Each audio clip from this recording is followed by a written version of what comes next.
โอ้ยเด้เสียงแท้ลอยมา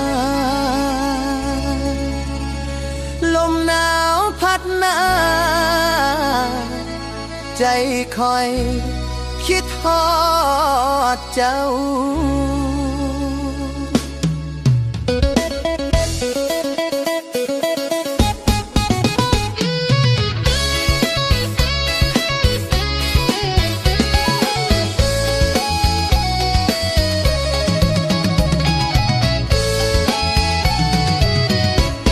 ยามแล้งแดดอ่อนท้องนาเงียบเหงา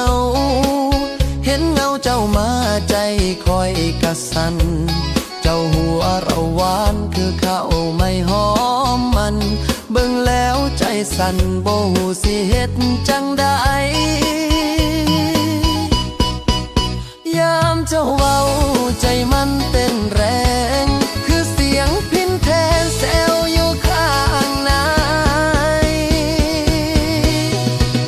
ฮักเจ้าหลายฮักจนเมาใจคือกินเหล้าขาวบ่ฮู้สิเศร้าแนวใดยามเจ้ามาไกลใจมันสั่นไหวอยากสิห้องบอกไปว่าคอยฮักเจ้าเด้อคืนเดือนง่ายแสงดาวเต็มฟ้าสองเฮานั่งจ้าฟังเสียงจากจันทร์เจ้าจับมือคอยบอกว่าฮักกัน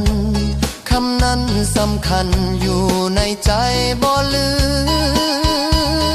มยามเจ้าหัวยามเจ้าสั่งคอยก็ยังฮักเจ้าคือเก่า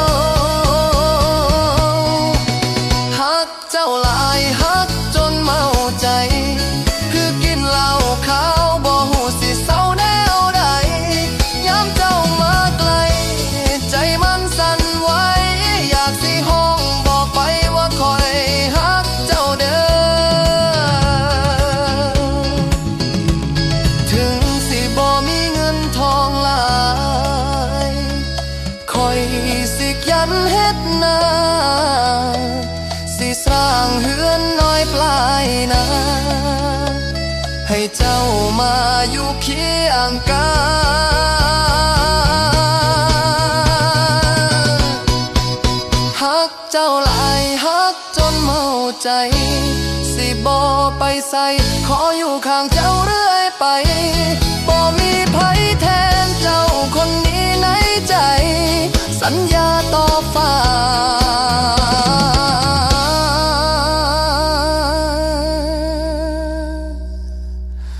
ว่าสิฮักเจ้าจนวันตายโอ้ยเด้เสียงแค้นยังดังแต่หัวใจคอยมีแต่เจ้าเท่านั้น